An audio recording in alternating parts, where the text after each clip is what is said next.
Réseaux sociaux buzz, Bakpato, Songi Songi, Kongosa, Koromoto, Legede. Venez. Venez vous informer en temps réel, écoutez les critiques, les analyses avec Maman Buzz sur Réseaux sociaux buzz. Ici, pas de critiques stériles, ni tête ni queue, pas de polémique.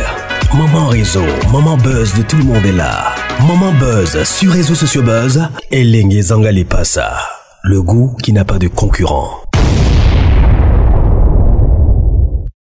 Voici Valeria Marquez, une influenceuse tiktokeuse mexicaine qui s'est fait exécuter en plein live devant ses abonnés.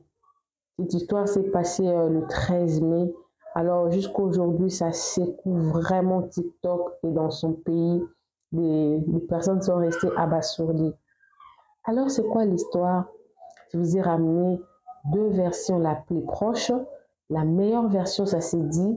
La seconde version, ça s'est chuchote. Alors, nous allons suivre toutes ces vidéos ensemble. La première version dira que c'est la jalousie de ses amis. Et la seconde version dira que la fille, en fait, très belle qu'elle était, influenceuse qu'elle était, elle se faisait entretenir par un politicien et elle a eu à rejeter ces politiciens-là et ces politiciens voulaient se venger. Alors, les deux versions-là, vous aurez ça ici chez Réseaux sociaux. Je ne serai pas très long parce que les vidéos qui expliquent sont déjà assez longues. Alors, je vous prie de vous abonner si vous êtes nouveau sur ma chaîne. Moi, c'est Maman Réseau, Maman Buzz. Abonnez-vous, cliquez la cloche de notification, aimez la vidéo, commentez et partagez. Peu importe la version que vous allez suivre, soyez prudents, restez vigilants car le dehors est extrêmement risqué. Suivez les vidéos parce qu'il y a plusieurs vidéos, hein. Suivez ça moi également, je suis en train de suivre avec vous. Suivez. Cette jeune influenceuse mexicaine, elle s'est fait tuer en live dans son salon de beauté. Et en fait, l'histoire, elle est digne d'un film. Vraiment, hier j'ai lu tous les commentaires mexicains, j'ai tout traduit et tout, j'ai tout regardé. Et là, il faut que j'en parle en fait, il faut que j'en parle à quelqu'un. Alors, je vais vous expliquer tout ce qui s'est passé et toutes les théories derrière, donc qui viennent directement des Mexicains. Donc, je pense que c'est le mieux placé pour savoir un peu ce qui se passe dans leur pays. Donc, je veux tout vous dire. Donc, vraiment, c'est... Donc, au départ du live, elle est dans son salon de beauté avec son employé. Son employé lui explique qu'il y a un livreur qui est passé ce matin pour lui offrir un cadeau super coûteux et qui voulait absolument voir sa tête quand il lui offrirait. De là, tu vois déjà sur son visage qu'elle est suspicieuse. Et elle comprend pas trop, et elle dit « Ah ok ». Et donc elle lui explique que le gars va revenir vers 1h. Et là elle dit même pendant le live « J'espère qu'il va pas me tuer ». Et l'ouvrière répond « Mais non, c'est un cadeau ». Voilà. 1h de l'après-midi passe, et en fait elle commence un petit peu à en avoir marre d'attendre. Et elle explique en live qu'elle est fatiguée, qu'elle va rentrer chez elle et que tant pis quoi, qu'elle est crevée. Et dans le même moment, en fait, elle reçoit des SMS de sa meilleure amie qui lui dit non, surtout reste, tu vas voir, c'est un cadeau qui est super coûteux, reste, c'est super important, tout ça. Donc du coup, elle reste. Et dans les mêmes instants, elle reçoit un max de messages de son ex qui est chef de cartel au Mexique. Très important. Et du coup, le mec, en fait, il lui envoie un message qu'elle va lire en live où il lui pose la question, les roses, tu les préfères rouges ou tu les préfères roses? Et en fait, on comprend que c'est, après, que en fait, la question était pour savoir à son enterrement ce qu'elle aurait préféré. Donc, elle commence à être de plus en plus suspicieuse et elle demande à son employé, elle lui dit, mais le gars qui est venu pour me livrer, c'est un livreur ou c'est un escorte? Et en fait, escorte au Mexique, c'est une sorte de police privée pour les gens qui sont soit millionnaires, soit pour les chefs de cartel. Donc on comprend que là, elle commence à avoir un petit doute sur ce qui va lui arriver en fait. L'employé lui répond « Non, t'inquiète, c'est un livreur, tout va bien et tout ». Elle s'impatiente encore et de là, on lui fait livrer un Starbucks, une boisson, donc un café. Donc elle le boit, donc ce qui la fait patienter. Ensuite, elle reçoit un deuxième cadeau d'un livreur et cette fois, c'est un cochon rose. Donc quand elle le reçoit, elle est un peu contente et tout, puis elle dit « Oh là là, il doit bien me connaître et tout, ça doit être une personne qui doit être amoureux de moi, en gros, parce qu'il doit bien me connaître, a priori c'est une peluche qu'elle aime bien, quoi. » Sauf qu'en lisant les commentaires, il y a deux choses qui ressortent. c'est qu'au Mexique, donc ça c'est des théories, hein. Donc au Mexique, un cochon, c'est assimilé à la truie, et donc ça serait plutôt une insulte envers elle, en insultant truie. Et la deuxième chose, c'est qu'en fait cette peluche servirait au tueur de savoir que c'est elle la cible. Et quelques instants après, le fameux livreur arrive, et tu vois à sa tête que elle est vraiment suspicieuse, quoi. Elle est un peu contrariée. Et le gars lui demande, est-ce que c'est bien toi? Et du coup, elle répond oui. Et là, elle coupe le son de son live. Alors, la théorie serait qu'elle a coupé le son de son live pour en fait garder l'anonymat sur la personne qui lui aurait offert le cadeau. On n'en sait pas plus. Et en fait, au moment où elle coupe son live, elle regarde le gars, donc elle regarde le fameux tireur, et elle se prend un impact dans le torse. Tu vois aussi, il y a eu beaucoup d'impact de balance. Les gens disent no achat, mais en fait, tu vois à son corps qui bouge qu'il y a eu pas mal d'impact. Donc, il y a eu son torse, il y a eu son épaule, et ensuite sa tête, et elle s'écroule. Et en fait, quelques instants après, tu vois une personne prendre le téléphone pour couper le live. Tu vois que le haut de sa tête. Et en fait, le haut de sa tête, les gens ont montré une photo de sa meilleure amie, et c'est clairement sa meilleure amie qui coupe le live. Ou alors, l'ouvrière est vraiment, c'est le sosie de sa meilleure pote, quoi. Et donc, la meilleure amie n'est pas censée être là. Bizarre. Et donc, au niveau des théories, déjà, il y a une théorie qui dirait que, vu qu'elle a eu aucune réaction à la sortie de l'arme, et quand elle se prend le premier coup, ils disent que, a priori, la balle serait venue derrière le premier coup. Okay. Et que c'est pour ça, d'ailleurs, que tu vois pas l'impact, en fait, direct au niveau de son torse. Elle se replie comme ça parce qu'elle a mal. Et tu vois pas l'impact. Donc les gens ils disent que ça viendrait de derrière. En plus tu vois une ombre sur la vidéo. Donc voilà, ça fait partie des théories. La deuxième chose, c'est que du coup la meilleure amie n'est pas censée être là. Donc, et le fait qu'elle arrête pas d'envoyer des SMS pour vraiment la faire rester et tout ça, rentre dans le truc du c'est la meilleure amie qui a comploté. Et l'ex, évidemment. En sachant que y a eu une vidéo apparemment qui est sortie il y a quelques jours et qui a été supprimée, où l'ex dit à la meilleure amie reste éloignée d'elle. Voilà. En gros, il va lui arriver quelque chose, reste éloignée d'elle, quoi. Alors l'autre chose que j'ai lue donc de la part des Mexicains, c'est qu'ils expliquaient que en fait là-bas au Mexique, les femmes, les jeunes filles particulièrement très jolies et très pauvres, étaient souvent prises par des membres du cartel, et qu'ils leur payaient des business même sans diplôme. Mais en gros, c'est comme un pacte avec le diable, en fait. C'est, tu te fais payer ton truc, tu sors avec un membre du cartel, mais en fait, le seul moyen de quitter le cartel, c'est 6 pieds sous terre, quoi. Et apparemment, l'ex était extrêmement jaloux du fait que elle avait beaucoup d'hommes, du coup, qui étaient attirés par elle via ses viewers, et qu'elle recevait des cadeaux. Donc c'était un moyen un petit peu d'utiliser ce contexte de cadeaux pour se venger, clairement, quoi. Bref, du coup, toute l'histoire là, déjà c'est horrible pour elle. Vraiment c'est horrible. Tu vois la vidéo, c'est horrible, la pauvre. Tu vois qu'en plus elle inquiète tout le long. Et c'est incroyable, quoi. Monter un truc pareil, c'est... J'ai été sur le cul, voilà. Donc dites-moi ce que vous en pensez, mais vraiment ça m'a choqué, quoi. Alors pour la suite de l'histoire de Valeria Marquez, la jeune influenceuse qui a été assassinée en plein live, j'ai une personne qui m'a contactée en privé, qui vit sur place.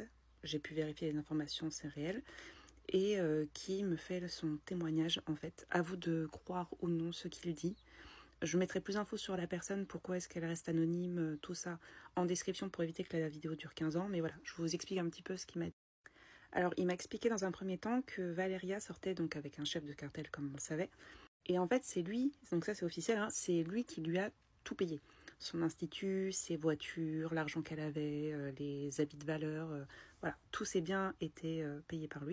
Et j'ai trouvé un commentaire, enfin il y en a plusieurs, mais il y en a un qui m'a un peu marqué, je vais vous le mettre, qui donc valide ça et qui explique un petit peu tout ce qu'elle avait, même les voitures données à ses parents venaient donc de lui, donc vraiment il lui a tout payé. Donc elle l'avait quitté pour être avec un chanteur dominicain, celui avec qui elle a fait la chanson Mamacita. Donc déjà il n'a pas trop apprécié le move. Mais c'est pas que ça qui l'a tué.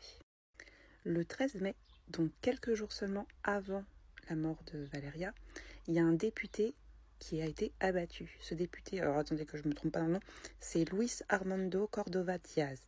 Et il a été assassiné juste devant son institut et elle a tout vu. Et le problème, c'est que c'était devenu un témoin clé dans cette enquête et elle a parlé. Elle a parlé à beaucoup de gens autour d'elle, mais elle a aussi parlé sur ses lives. Et ça, en fait, c'est pas passé du tout. À partir du moment où elle a commencé à parler, en fait, c'était devenu une cible à abattre. Alors, concernant ces deux copines, pour lui, donc Erika qui était sur place au moment du meurtre et sa copine Viviane qui n'arrêtait pas de lui envoyer des messages pour qu'elle reste, les deux sont complices et lui dit que c'était sous la menace. Ils n'avaient pas le choix d'aider le cartel à faire ce qu'il fallait faire. Et il y avait aussi une espèce de petite jalousie, surtout Viviane, qui depuis a bien récupéré pas mal de vues, de follow, d'abonnés et tout sur Instagram, sur TikTok. Donc il y avait quand même aussi ce petit désir de jalousie. Donc il m'a expliqué que là-bas c'était très habituel ce genre de procédé et qu'il n'y avait pas vraiment d'amitié au Mexique, que en fait il y a tellement de meurtres tous les jours que les gens peuvent même vendre leur famille si ça peut leur éviter la mort en fait. Il m'a aussi expliqué que les cartels, donc ça on le savait peut-être un petit peu quand même, que les cartels ne laissent jamais aucun témoin et que pour lui, Erika et Viviane, leurs jours sont comptés parce que trop de risques qu'elle parle, mais également le petit ami dominicain et son ami que je vous parlais dans l'autre vidéo qui a commencé à balancer des choses en live. Il m'a dit que même si il était en République dominicaine, ils allaient y passer. Le cartel dont je vous parle est un des cartels les plus puissants. Ils sont au-dessus de la police, ils sont au-dessus de l'armée. Ils ont des gens infiltrés absolument partout. Et en fait, ils sont vraiment ultra puissants. Pour vous donner un petit peu un ordre d'idée, il a été découvert là il y a quelques temps un endroit dans la forêt, donc ça s'appelle le Ranch Mazaguir, j'espère que je prononce bien. Et en fait, je vous laisse faire des recherches dessus. Ça a été quand même comparé à un centre de concentration. Tellement ce qu'ils ont découvert là-bas est glauque. Ils ont trouvé des centaines et des centaines de chaussures. En fait, de toute façon, vous voyez ce que c'est qu'un camp de concentration, moi. Donc, je vous laisse rechercher, mais voilà. Et c'est ce cartel-là. Donc, c'est vraiment des gens ultra puissants. On ne bricole pas avec eux. Hein. Donc, voilà, en gros, ce qu'il m'a raconté. Si vous suivez un peu cette histoire, il y a beaucoup de choses que vous savez. Et en fait, c'est juste ça. C'est ça, quoi. Elle a vu des choses qu'elle n'aurait pas dû voir. Elle a parlé alors qu'il ne fallait pas parler. Ses copines n'étaient pas vraiment des amies.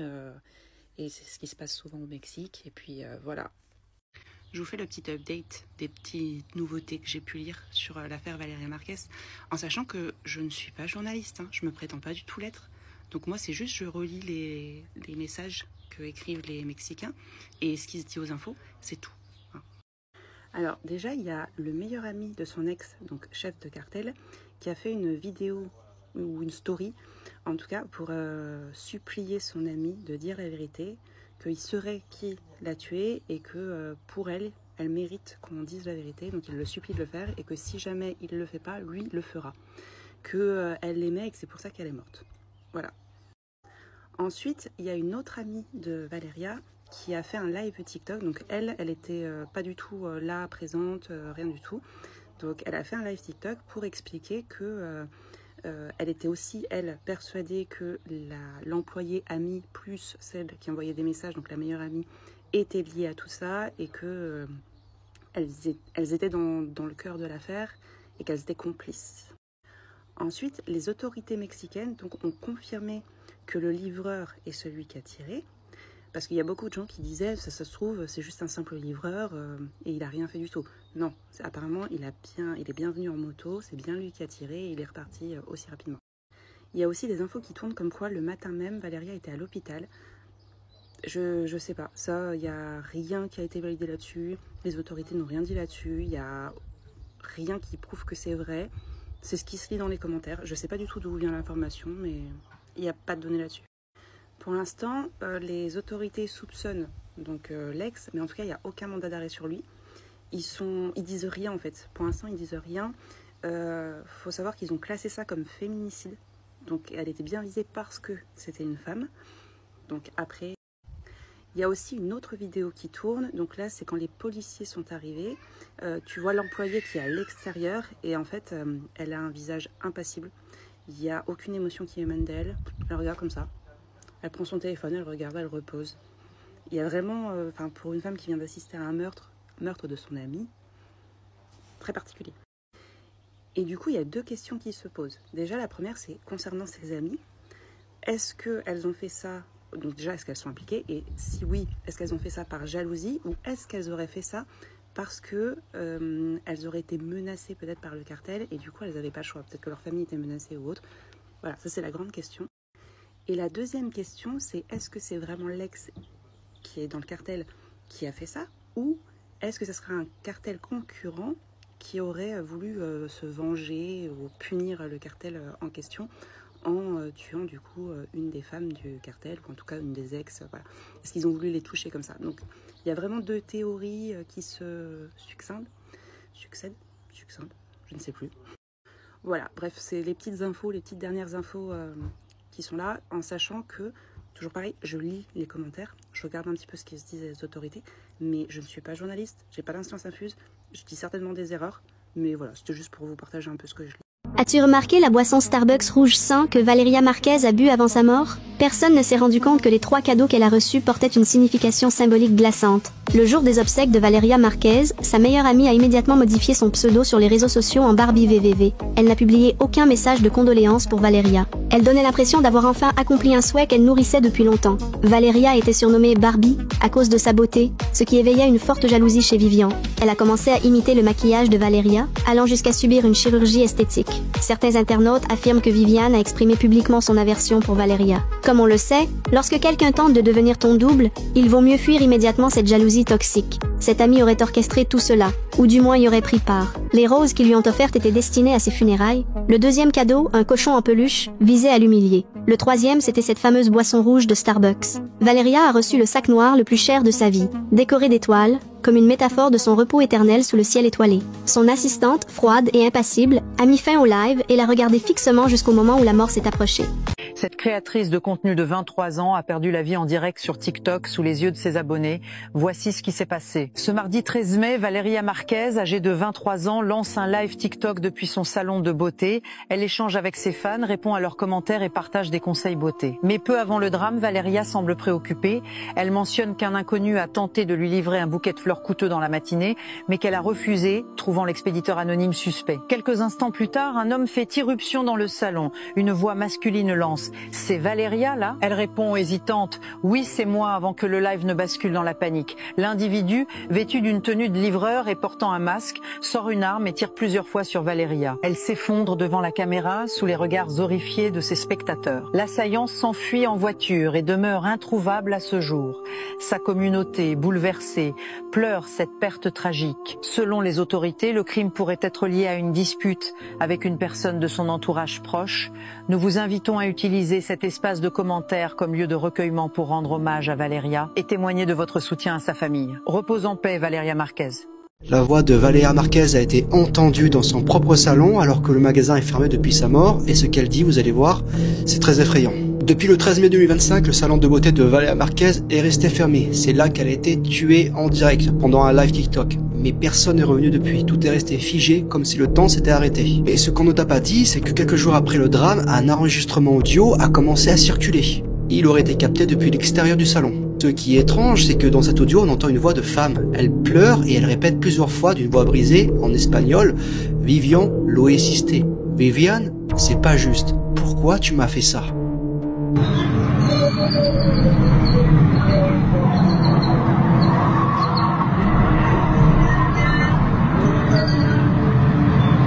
Des mots adressés à son amie la plus proche, Viviane de la Torre, surnommée Barbie sur les réseaux. Plusieurs vidéos, plusieurs créateurs disent que l'audio est réel et pour certains, c'est la voix de Valeria. Alors, est-ce qu'un montage, une coïncidence ou le cri d'une vérité qu'on a tenté d'effacer? Sauvegarde bien ces vidéos, parce que parfois les morts parlent encore et ils parlent à ceux qui les ont trahis. Cette jeune influenceuse mexicaine s'est faite tuer en direct. Valeria Marquez avait 23 ans et elle était créatrice de contenu. Le 14 mai 2025, alors qu'elle était en direct sur TikTok, elle a été tuée par arme à feu. D'après les premiers éléments de l'enquête, elle se trouvait dans son salon de beauté lorsqu'un homme est entré et a tiré plusieurs fois avec une arme à feu. Le féminicide aurait eu lieu aux alentours de 18h30 à Zapopan, une banlieue de Guadalajara, la capitale de l'état de Jalisco, au Mexique. Après son assassinat, le live a continué, son corps gisant apparaissant sur la vidéo. Selon les médias locaux, la jeune femme aurait été abordée par un homme prétendant lui apporter un cadeau. Voilà. C'est...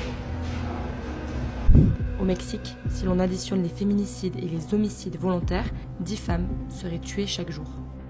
Quand on vous dit de ne pas traîner avec des personnes qui sont moins belles que vous, qui n'ont pas les mêmes ambitions que vous, mais qui veulent vous ressembler ou qui n'ont pas la même niaque que vous, vous ne croyez pas. Moi, quand j'ai essayé de le dire, il y a une employée de la CAF qui a essayé de m'exposer en DM sur Instagram, mais c'est réel. Est-ce que vous avez vu l'histoire qui tourne de Valeria Marquez, une influenceuse mexicaine qui avait des business qui a été quick par ses meilleurs amis, parce qu'en fait c'est ça ce qui s'est passé, parce qu'après voilà plusieurs jours de flou, j'ai pu regarder le live, étant donné que je parle un peu espagnol, notamment d'Amérique latine, j'ai pu un petit peu voilà comprendre ce qui s'est passé. Donc laissez-moi vous expliquer. Valeria en fait c'était une créatrice de contenu sur TikTok mexicaine, mais aussi business owner. Elle avait un salon du coup au Mexique. Elle se faisait surnommer Barbie. Pourquoi? Parce qu'elle ressemblait à une Barbie. Retenez bien ça. Un jour, elle était à l'hôpital et il y a une de ses employées qui l'appelle, qui est une de ses amies, ok, qui lui dit il faut que tu viennes au salon parce qu'il y a quelqu'un qui essaie de te déposer un paquet qui coûte assez cher, d'accord, donc il faut que tu viennes au salon tout simplement. Elle arrive au salon pour à recevoir le paquet, surtout que soi-disant le paquet était assez coûteux. Et là, elle se met à attendre. Cependant, en fait, elle sent qu'il y a quelque chose qui ne va pas. Elle a un mauvais pressentiment. Mais Perle, dès que vous avez un mauvais pressentiment dans votre vie, suivez-le. À plusieurs reprises, lors du live, Valeria voulait sortir, voulait partir. Elle a dit que la personne, elle a qu'à laisser là dans le salon. De toute façon, c'est son salon à elle. Elle a un bureau, etc. Qu'elle laisse le paquet là, en fait. Et elle se pose la question, mais qui peut lui envoyer un paquet assez coûteux comme ça? Qu'est-ce que ça peut être? Et même dans le live, elle dit qu'elle a l'impression que, en fait, on va la tuer ou un truc comme ça. En même temps que ça, une autre de ses amies qui regarde le live en question lui dit non, attends de recevoir le paquet avant de partir, ne t'inquiète pas, etc., etc. Et en plus, j'ai envie de voir ton visage lorsque tu vas recevoir le paquet. Là, c'est un petit peu flou, mais il me semble que c'est la meilleure amie qui regardait le live, donc pas l'amie qui était dans le salon et qui est également son employé, qui lui envoie non seulement un cochon, mais également un Starbucks de couleur rose. Il faut savoir que le cochon, bref, dans un certain milieu, c'est signe en fait que l'on va matar. Je pense que vous avez compris. Et il y a certaines personnes qui disent que le thé rose qu'elle avait, c'était pour la prévenir, que voilà quoi. Elle l'a pris mais totalement innocemment, et on sent en fait que lorsqu'elle reçoit ces 2 livraisons, elle est un peu plus apaisée, etc. Mais elle se pose la question, mais qui peut bien m'envoyer ça? Et au bout d'un moment, elle est comme ça, avec sa coiffure sur le côté, mais vraiment magnifique, une Barbie. Elle dit, ya viene. Ça veut dire soit il vient ou it is coming. En mode, ça arrive. Et elle regarde vers là, et c'était l'entrée de son salon. Et il y a quelqu'un qui arrive et qui dit, hola. Elle dit, hola. Et la personne qui arrive dit Valeria, elle dit si. Et à ce moment-là, elle continue à regarder la personne. On n'entend rien, mais elle mute le live. Ok. Et là, pow, en plein live, les filles. Et là, normalement, franchement, oh là là, j'en perds mon latin. Franchement, j'ai des frissons. Ça fait plusieurs jours, ça me donne des frissons, cette histoire-là. Alors que normalement, elle est censée être avec une amie, une salariée qui est dans le salon. En fait, cette amie salariée, elle éteint le live, mais de manière très très calme et pas affolée. Alors moi, je suis pas le genre de personne à penser que oui, elle aurait dû crier, elle aurait dû ceci, elle aurait dû cela, parce que peut-être que tu as peur pour ta vie en fait. Mais la manière dont elle a éteint le live, c'était quand même assez bizarre, les filles. Quelques temps plus tard, quelques heures plus tard, oui, quelques heures, ou le lendemain, parce qu'elle a été enterrée le lendemain, c'est comme ça, au Mexique. Le jour de son enterrement, l'amie là, qui avait dit que oui, elle veut voir son visage lorsqu'elle va recevoir le colis, a changé son pseudo Instagram de Vivi quelque chose à Barbie. Surnom de Valeria. Moi, je suis sûre à 100% que ce sont ses copines qui l'ont set up, en fait. Mais vraiment. Parce qu'elles étaient jalouses. Et il y a des trucs qui commencent à ressortir comme quoi elles étaient jalouses, etc. Et quand tu regardes la Valéria en question, mais vraiment poupée Barbie, et les autres qui ont leur beauté, mais c'est pas du tout la même chose. Et justement, le fait qu'elle ait quand même Instagram, qu'elle ait quand même TikTok, qu'elle ait un salon de beauté, parce que vous savez, les gens, ils sont beaux sur Instagram et tout, mais dans la vraie vie, des fois, ils ont rien. On le voit bien en ce moment. Mais là, elle a quand même, du coup, un salon de beauté, donc ça représente quand même pas mal, ça représente beaucoup. Je pense qu'elle était jalouse. Et il y a beaucoup de gens comme ça. Faites attention à vos copines et vos copains, en fait. Moi, je dis souvent ça à mon chéri, je dis, en fait, l'amitié, ça s'arrête au moment où on commence à aller à l'université. C'est là que ça s'arrête. Parce que c'est là que les gens commencent à tracer leur vie. C'est là que les gens commencent, en fait, à monter, etc. C'est là qu'on commence à voir les différences de niveau de vie. Tu t'imagines, des fois, tu grandis avec certaines personnes. Il y a certaines personnes qui restent là, d'autres qui ont une marge de progression beaucoup plus importante. Et des fois, on n'a plus rien à se dire alors qu'on était meilleurs amis, en fait. Même les personnes qui sont dites moches, qui ne savent pas s'arranger, il faut faire attention à eux. Il faut faire attention à eux parce que les moches, des fois, sont aigris, sont jaloux. Moi, j'ai été moche, hein. Il n'y a pas de problème, il n'y a pas de souci. J'ai déjà été aigrie, j'ai déjà été jalouse, mais pas à ce niveau-là. Parce qu'il y a des gens qui deviennent aigris, maladifs, meurtriers, meurtrières. Faut pas s'acoquiner de ces gens-là, je suis désolée. Parce qu'ils peuvent vous faire des dingueries. Parce qu'au lieu de se concentrer sur leur lumière, ils vont se concentrer sur votre lumière à vous, sur la lumière des autres. Ils vont faire du tout et du n'importe quoi. Méfiez-vous plus, méfiez-vous. Ah, vous devez, j'arrive même plus à parler. Vous devez plus vous méfier de vos copines que même de vos ennemis. Parce que déjà, vos ennemis, vous serez sur vos gardes, mais vos copines, vous ne serez pas, vous vous rendez compte de la dinguerie de dire oui, je veux voir ton visage. Je veux voir ton visage. Et on voit vraiment quelques secondes avant qu'elle se fasse tirer dessus. En fait, mais vraiment, même microseconde, c'est gros. Comment elle... En fait, elle sait ce qui va lui arriver. Déjà, tout le long du live, elle a l'impression qu'il y a quelque chose. Elle dit qu'il y a quelque chose qui tourne par moi, qu'il y a quelque chose qui cloche. Et ta copine qui te dit, je veux voir ton visage quand tu vas recevoir ce cadeau-là. Mais il dit, ma chérie, tu vas rien avoir. Tu vas rien avoir. En plus, autant des réseaux sociaux, les gens vont te retrouver.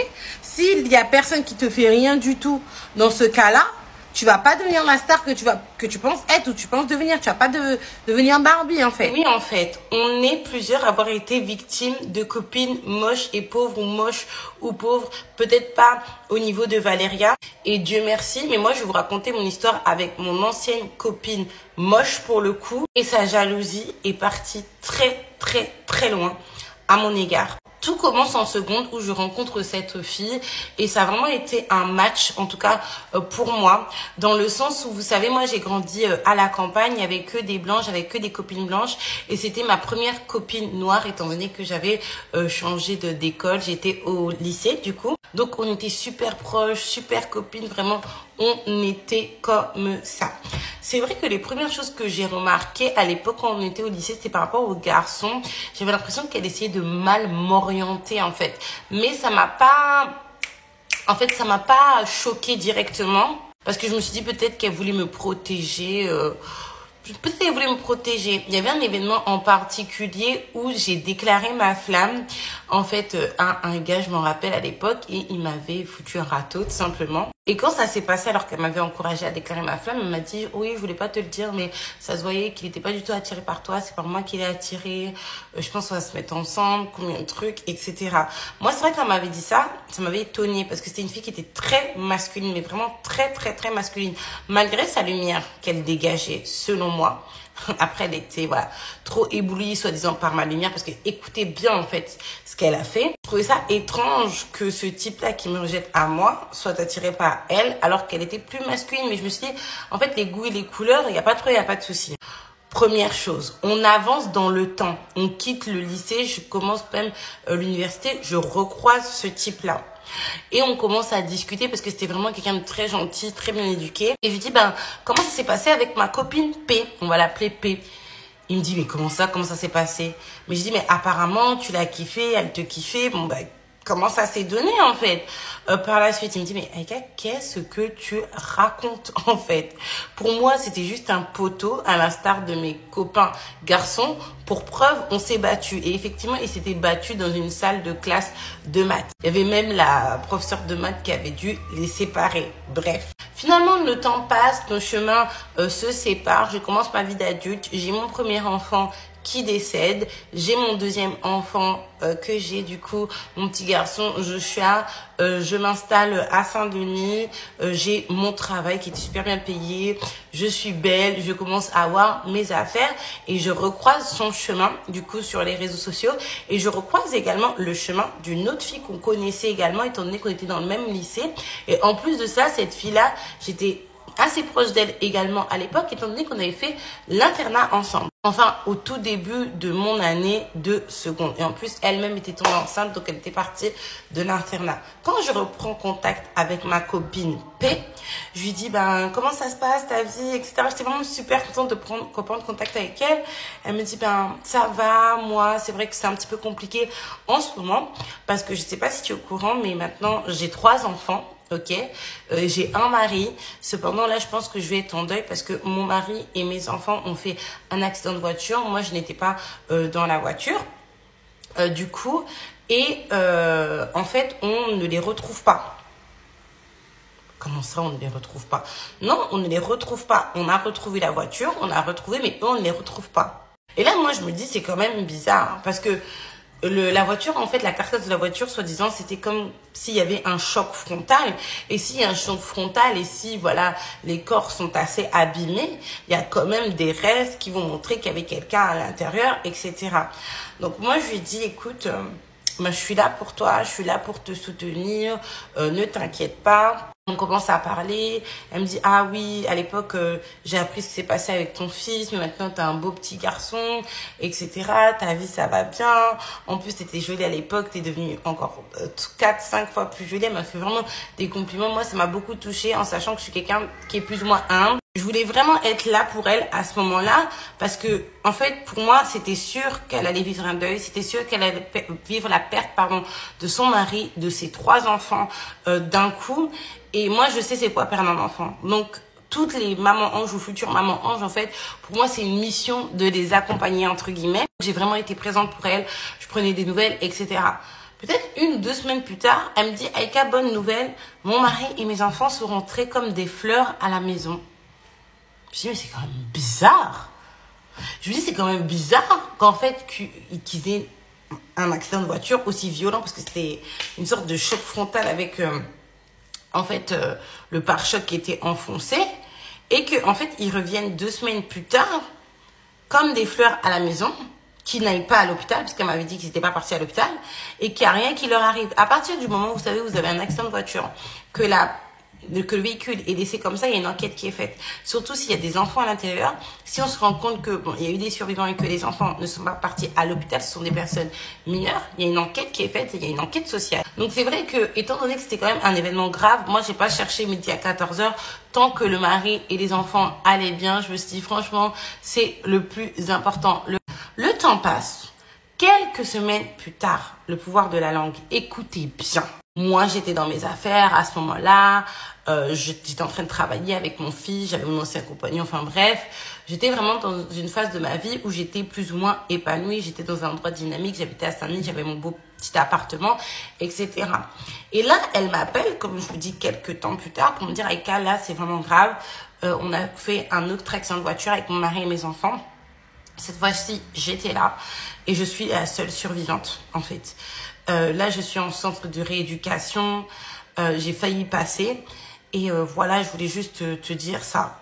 Je dis, mais c'est pas possible. Elle a vraiment pas de chance avec les voitures. Quand elle me dit ça, elle me dit, par contre, ne parle pas de ça à notre autre copine avec qui j'étais à l'internat. Parce qu'en fait, elle avait des enfants, 3 également. Et elle me disait que ses enfants, à elle, étaient proches des enfants de la copine de l'internat. Elle a dit, elle serait vraiment beaucoup trop choquée d'apprendre ça. Ne lui dis pas, s'il te plaît. Et je dis, bah ok, il n'y a pas de problème, il n'y a pas de souci. Les filles, quand je vous dis tous les jours, j'ai envoyé des messages, j'ai demandé, est-ce que ça va bien? Est-ce que tu te sens bien? L'évolution de ton état. Et par rapport à ses enfants et à la mort de son mari, je lui en parlais pas trop, j'attendais qu'elle m'en parle pour qu'elle puisse se libérer, pour que je puisse donner éventuellement des conseils et pour que je puisse, en fait, l'accompagner. Mais au bout d'un moment, et j'ai culpabilisé quand j'ai pris cette décision au début, ça a été plus fort que moi.